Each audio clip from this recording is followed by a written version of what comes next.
I wanted to pop up, pop up on here, and give my little experience with colon cancer. Colon cancer. I had colon cancer. I guess you could say I'm a survivor. I don't necessarily like that term because I don't feel like I really had to fight that hard. I was very, very fortunate. So I like to think I was like a catch and release of colon cancer. Released it out of my body. I was a stage 1, tier 2, or tier B, which means due to the size of it, I got into that second tier. We'll rewind here. Colon cancer. It is so deadly because what are your earliest symptoms? None. I fortunately, through a wild life circumstance that I am in, started having symptoms. I started shitting blood. In the beginning, it was like, oh, this isn't good. And then as time progressed, it got worse and worse and worse. So I started shitting blood. I went to my family care doctor. I told a couple of friends, it was like, I swear I have colon cancer. I feel like I have colon cancer. And they're like, no, you don't have colon cancer. I mean, I was in this crazy life situation with another cancer diagnosis, and I think people just thought, well, she's going to like the worst case scenario here. Little did I know. Okay, family care doctor is like, let's hold off on the colonoscopy. Let's put you on some Lexapro. So I got the antidepressant going on, and then it never really stopped, and it kept on coming and kept on coming. The blood did. We kept on upping my Lexapro. These like crazy life situations would happen, and I would get stressed out, and we were trying to think if it was triggered to the stress, and we did realize that it was. And I'm the type of person that when I'm in stressful situations, I don't eat. I don't have an appetite. It wasn't eating a lot, so it was just like blood in the toilet. So finally, we decide back in March to do a colonoscopy, and they found a mass. 6.1 centimeters in diameter in my colon. They couldn't take it out. I had 2 other polyps that they just took out. They couldn't take out this mass because it was so big, so I had to have surgery.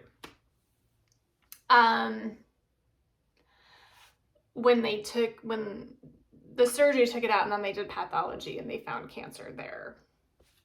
Before that, I had to go get a full body CT scan to see if the cancer was elsewhere in my body, and blood work done, and it was really scary, and it was just a shitload of horribleness.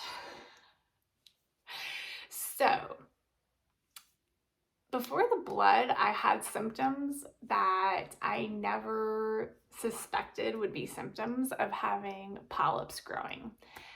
And I'm 35, and that is pretty young for polyps to grow. But this is the deal with colon cancer. The bad colon cancers, where we get to stage 3, stage 4, it starts to go to other areas of our body. They start at this age. And colonoscopies, I mean, they just lowered the age to get a colonoscopy to 45. But it's really at this age, 35, that we need to be getting the colonoscopies to stop it from spreading to the stage 3, stage 4. When we do reach our 40s. Warning signs, symptoms. I was so gassy. I just thought I was a gassy person. I was incredibly gassy. I was incredibly bloaty. I pretty much had diarrhea constantly. I thought it was because I was drinking a lot of coffee or milk or ice cream. I was kind of mucusy when I would poop. Things were not normal down there. And I'm not trying to blame other people. That's not the point of this. We have to be our own health advocates. But I think people think, oh, just eat the probiotic yogurt, just, get the probiotics at the grocery store, do this, do that. It's your gut health. Well, you know what? it is your gut health, but there could be something else going on besides just a probiotic situation here, folks. So pay attention to what is going on in the toilet. Pay attention to if you are crampy after you eat every meal. Pay attention to those little nuances and fight for your colonoscopy. I had to fight for mine. I had to fight insurance a little bit. There was some family colon cancer that did have a red flag that kind of made me say, don't blow this off, you know, and you know, if you're bleeding, really don't blow it off. People, I mean, they said, oh, it's your hemorrhoids. It's your hemorrhoids. I have twins. It's your hemorrhoids. It's your hemorrhoids that were bleeding. I have hemorrhoids. They weren't bleeding. It was this mass.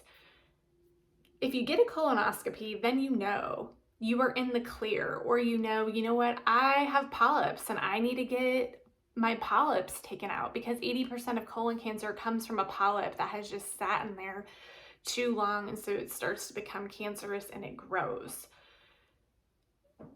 Fight for the colonoscopy. Fight to get it and do it. I know it sucks. It's uncomfortable. No one wants anything up their butt. No one wants to do the prep beforehand. But a colonoscopy is so much easier than chemo. And it's so much better than cancer. So this is just my public service announcement. I'm a big colonoscopy lover. I never thought I'd be saying that, but I'm so thankful that this situation happened in my life, and it was one where it wasn't a 3 or a 4. Cancer is horrible. It's absolutely horrible. So take mindfulness of your health. Be an advocate for your health. Look after your health. Wishing you all the best.